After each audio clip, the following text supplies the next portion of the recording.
Okay, it's June 15th, San Diego Coastal Coalition, Community Coalition, I should say. We added that third C. Working group meeting, it's just Jim and I. As you know, a lot of other people are off busy working on a lot of other things. What we want to talk about today is sort of all the activities that seem to be related and could drive a focus of the coalition itself. I'll start with the Housing U Matters, an organization that was formed to look at the housing situation in San Diego, and there's a series of pre-charrette workshops that have been going on throughout the year each month. I went to the one last month, which would have been May, and at that one I learned that there's a sign-up list to get on teams that are being formed throughout the county. 2 or 3 teams in the county, and then several teams within the city of San Diego. And to divide those teams up, they decided it'd be real easy, just divide it up by city council districts. It's all leading up to a 2-day charrette in November 4th and 5th. Their mission is to look at how do you house the next million people in San Diego County. And I forgot the dates, Jim. Do you remember? Is it like by 2035, I think, or I don't recall. Or I see a 2030, or whether it's 2050, it doesn't matter. We know we're going to have a population growth of another million people at some point. So I've been learning about these, and probably a lot of you that see this already know about them, but every day I run into people that don't. One of the things that catches my eye is the list that has been compiled by our coalition over the last year, and what we see as the major issues. At the top of our list has been population growth and housing density. That aligns with what they're doing. Affordable housing, housing for homeless. That's on our list. Tourism's part of our communities. How do we accommodate the tourism, and how does tourism affect the various communities? When you talk about affordable housing, we're talking about the economic fabric of our society, and there's also a lot of talk about high density along the transportation corridors.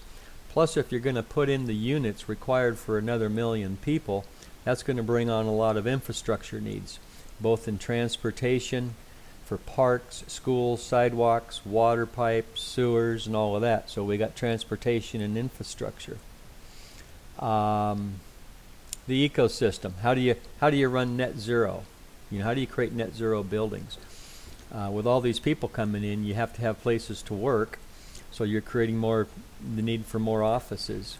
We want homes and offices to be pushing towards net zero goals. And how do we create communities that are a place where we want to live? What kind of community fabric do we have? And do we have a community fabric that satisfies the needs of people living in one community? We're starting to hear talk of words like villages, where your housing, your work, your entertainment, your shops, and the things you need, the services you need, are obtainable in relatively close space, so you're not driving 40 miles to work and going all over town for doctor's appointments and things. So I really see a lot of what Housing U Matters is all about in what we've identified over the last year as important things for the coalition. Now I got several tabs up here. One I'm going to hit. I just came back from a week up in the Seattle area, and I have a good friend up there building something called DADUs. Detached, I'm forgetting what the A is now. Detached, what's the ADDU, Jim? Help me real quick here. Detached accommodation dwelling units. And one of the first ones that was built up there, this one here, is actually one that he was involved with building, which is interesting. This is the the guide, Seattle's guide for building these backyard cottages. I noticed that Portland, I was out online, Portland's doing the same thing. And as I get into what's happening in those cities, it almost reads just what's happening in San Diego. This appears to be happening up and down the coast. Ed, yeah, go ahead. Would those be similar to in San Diego, our granny flats? Yeah, what they're allowing in Seattle is they're allowing you to throw a unit like this into your backyard. Maximum size 800 square feet. Some of them are on top of garages or other buildings. And my buddy Rob, he actually bought a Craftsman home. He fixed that up, built himself a shop in the back that can double for a garage, put 400 square feet on top. But it's the numbers of what they're doing and promoting there are really something. And I'll also add, we have a neighbor that just scraped a place here in Pacific Beach, and they're going to do new construction. And my wife was talking to him just yesterday, and she said that the city told them, they encouraged them to build one of these granny flats or these detached units in the back. And they says, no, we're not interested in that. This is our place we're living. We don't want anything in the backyard. And they said, well, just in case you change your mind, we're going to issue you an address for that building anyhow, even though you're not building it. So the city's not allowing it. They're encouraging it. Well, that's a real change of attitude as well. It is. And I'm not sure where it's coming from, but that's another topic. So there's also things like the climate action plan that's in place, and that all fits into this as well. So anyhow, the next event that's coming up here is June 21st, next Wednesday, and that's up at Burkett and Wong Engineers up in Kearney Mesa. If anybody's interested, you can get a hold of myself or Jim. And I could go out real quick. Do they have the address here? No, I won't go into it. The real thing I want to bring up, though, is this group is creating these teams by district, and I think the coalition could actually align with what they're doing. My interest is to get involved with them, bring all these issues I went over into the fold of their conversation, find out which ones they don't want to touch, and those gaps, if they're not working on something and there's a gap, the coalition can pick that up. The other thing is, these teams they're forming by district, these would bring in all the communities that basically we're trying to represent as the coalition, and it give us a focused mission towards working on these larger issues. And these are the issues that really span across us. Jim was telling me earlier today that Mission Beach is successful in getting one more year. They say this is the last one of a double trash day to help reduce flies in the Mission Beach area. That's great. That's not a district-wide issue. The town councils, the planning groups, they got to work their local backyard issues. But I see the coalition is really coming around and working on these larger items. Well, I'd like to also add that that took a lot of blood, sweat, and tears from the Mission Beach community. So it's the squeaky wheel gets the grease. So kudos to them for persisting in their effort. Yeah, and every community needs to look out for themselves and fight for their issues and be squeaky wheels. It takes that kind of work. What we're looking at here with this Housing You Matters, and I think the coalition, is to really identify these larger issues. Now, Jim, you were going over with me before I started this recording several items you were involved in, that walk you had on 14th Street Promenade. Everything going on the Morena corridor.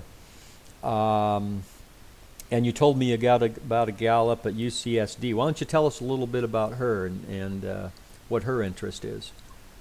Yes, I met somebody just recently who is working at UCSD, and she's doing her postdoctorate work She actually attended an event downtown at the New School of Architecture, and her purpose is not so much about with the design elements that make a good living space, whether it's streetscapes or individual units, but she is really focusing on process, meaning how can our community groups become more efficient in floating ideas to the top, not just floating them to the top, but communicating with each other. And so her background is technology, although she's specializing in this postdoctorate project to help bring these communities together or understand what their issues so they can become more efficient. So we have opened up a channel of communication, and she is very excited to hear like what we're doing in Bay Park, what's happening. I described what's happening a little bit in Pacific Beach and some other communities, and this is exactly what she was looking for. So she kind of has an idea of what she wants to do, but she's from another country and new to San Diego.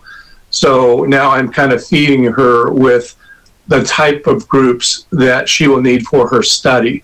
And she actually brought a camera crew of one to attend this event, which was the 14th Street Promenade workshop. That's in East Village. And so anyway, she is a resource that may come back into the picture quite soon to help us out. Yeah, so I told Jim we ought to see if there's a match, a fit here with what she can offer and these teams that are looking to be formed throughout these various districts. So there's a lot going on. Jim also told me about a couple he met down in Point Loma that want to get something more going, and looking at how Point Loma is developing. Particularly their interest was there along Rosecrans, near Cannon Street, in that little business district in there. So anyhow, that's where I think we're going, and I'd like to hear from anybody, and I'd like everybody, if you're interested, to get involved with these teams. So Jim and I are both going to the meeting next Wednesday, the 21st, and we plan on bringing back information and seeing how we can energize the District 2 teams to come together to identify the little sub-neighborhoods throughout our district and find out what it is that we can do to support the larger planning that's going on countywide and align with those efforts. And also, if I can add, to communicate with each other. So we don't need to have hard boundaries or walls between our little communities, our neighborhoods, but to share information. So we were talking about how the Balboa Station and Pacific Beach are very well aligned. And then over here in Bay Park with Overlook Heights, which is the Tecolote, will be the Tecolote trolley station. So we need to share the information to kind of not spin our wheels, but become more efficient in what we do. Okay, that's it for today's recorded presentation portion. And I appreciate if we can get any feedback. This will be posted on the Facebook. That's where you've obviously found this.